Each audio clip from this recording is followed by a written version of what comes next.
Good afternoon. It's Thursday, January 3. I'm Herman Green with the Midday News. A special welcome if you're watching online at onespotmedia.com. The report on the audit of Dunn's River Falls and Park in St. Ann revealed that there was at least one attempt to mislead the auditors. The tourist attraction is managed by the St. Ann Development Company, SADCO, a subsidiary of the Urban Development Corporation, UDC. The report released by the UDC yesterday has identified a litany of fraud control failures, financial misstatements, and insufficient processes, which the auditors said could lead to revenue leaks of more than $1 million yearly if not fixed. However, the auditors said the investigation was intentionally impaired.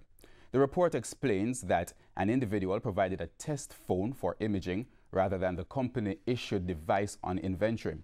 The report further says that the individual eventually provided the device, but the majority of the content appears to have been deleted. A curfew has been imposed in sections of the St. Catherine North Police Division. The curfew began at 6 o'clock Wednesday evening and will remain in effect until 6 o'clock Friday evening. The boundaries of the curfew are along Greendale Main Road from the bridge at Dempsey Pen to the intersection with Michael Manley Boulevard, along Michael Manley Boulevard from Greendale Main Road to the intersection with the Spanish Town Bypass, along the Spanish Town Bypass from Michael Manley Boulevard to the bridge at the Rio Cobre, and along the eastern bank of the Rio Cobre from the bridge at the Rio Cobre to the bridge at Dempsey Pen.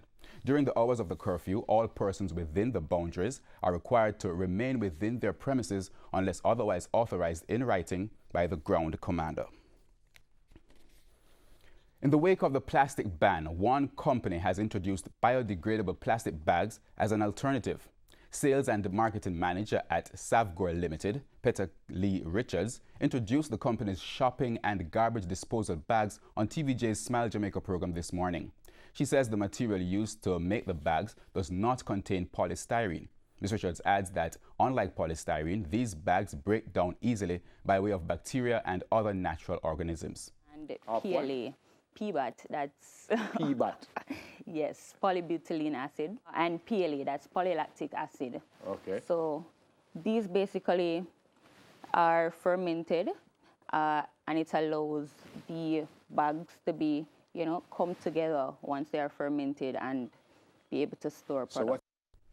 She gave information on where persons can purchase these bags. It's a business, so we currently have sales representatives who are going around to businesses and, selling to them. So as an individual, I would say it's best if, just visit one of the wholesales and purchase from them, because we sell per box. How much in a box? There's 1,000 in a box.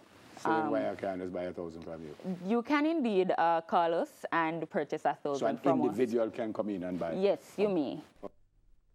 Meanwhile, some consumers and business operators have been complaining about the uncertainty and unavailability of alternatives for the banned plastic bags.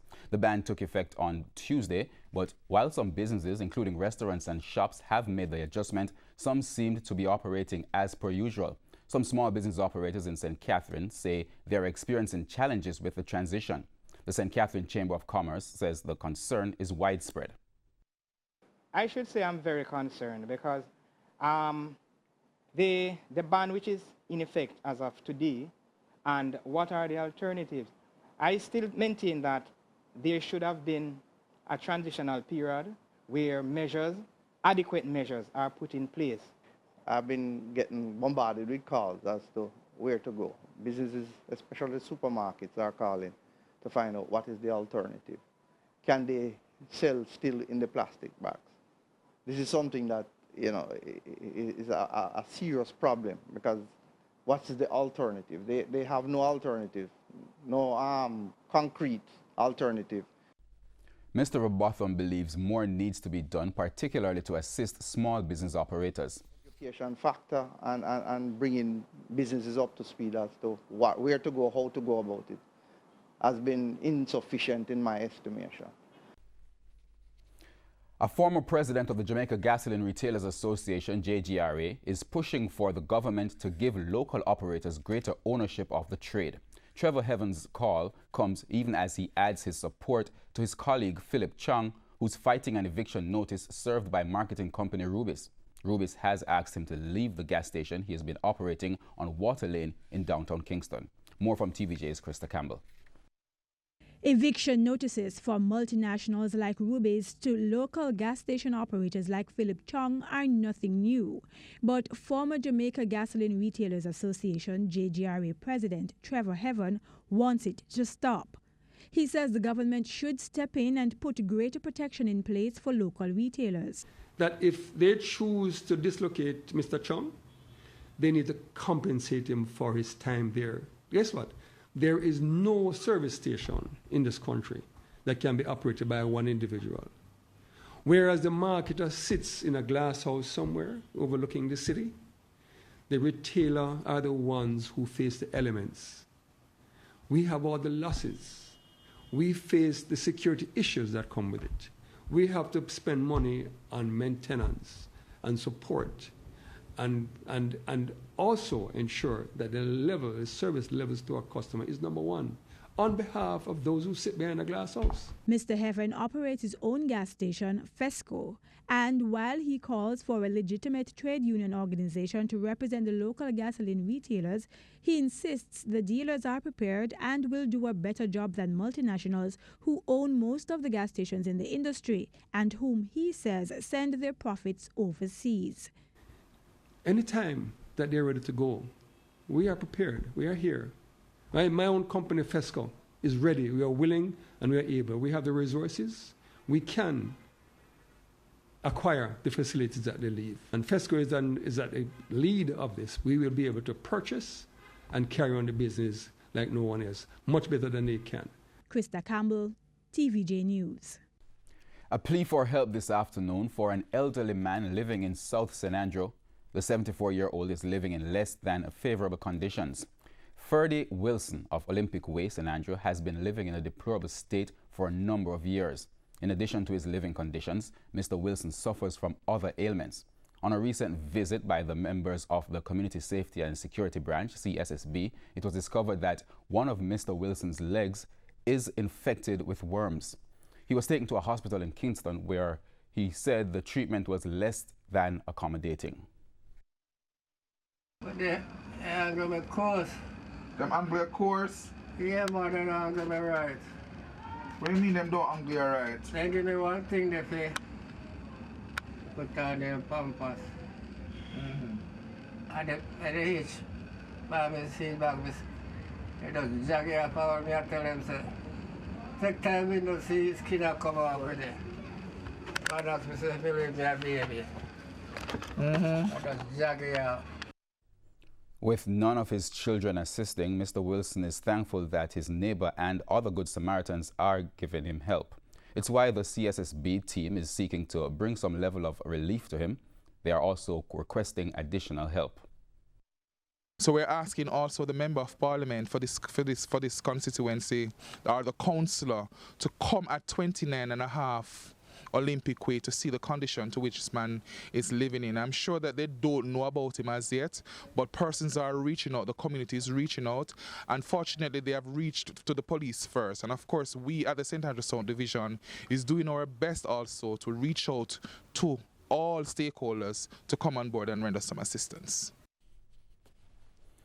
TVJ News has learned that the Jamaica Defense Force, Coast Guard and the Marine Police have called off the search for the body of 26-year-old Karanja Gale, who is believed to have drowned at Frenchman's Bay at the Treasure Beach in St. Elizabeth on Monday.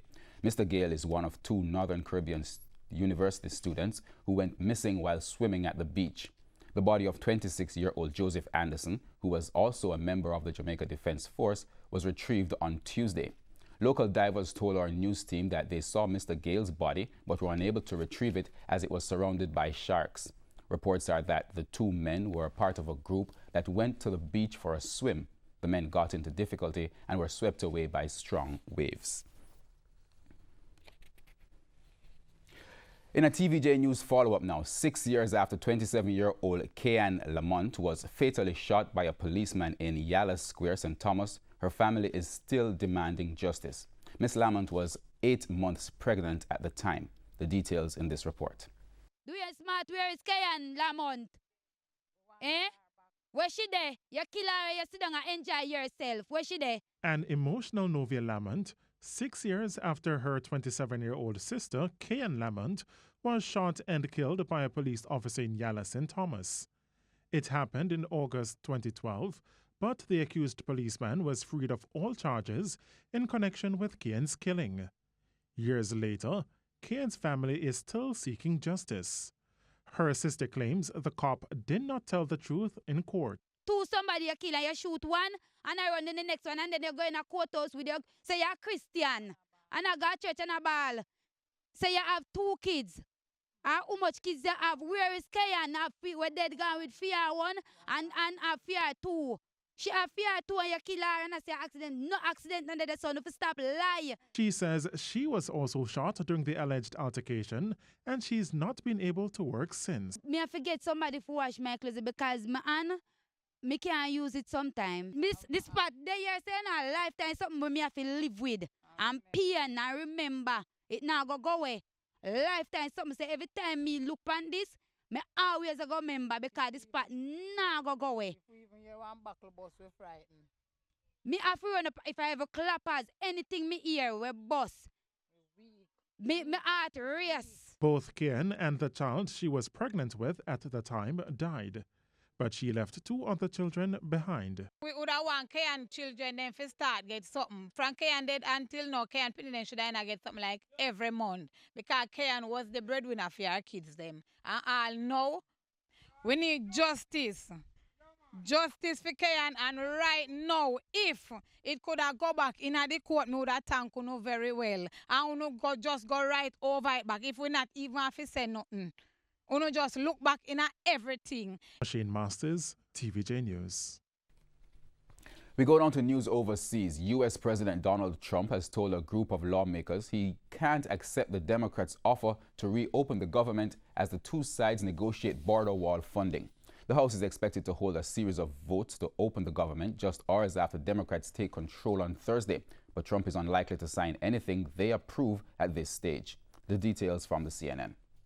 While a new Congress is sworn in, the battle over funding for President Trump's border wall remains at a stalemate, and the government shutdown drags on. Could be a long time, and it could be quickly.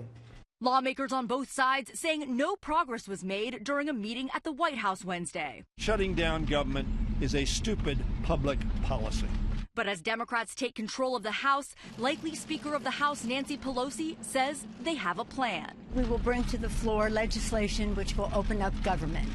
It will be based on actions taken by the Republican Senate. The proposal includes a stopgap measure to reopen the Department of Homeland Security at its current $1.3 billion funding level through February 8th. We're asking the president to open up government. We are giving him a Republican path to do that. Why would he not do it?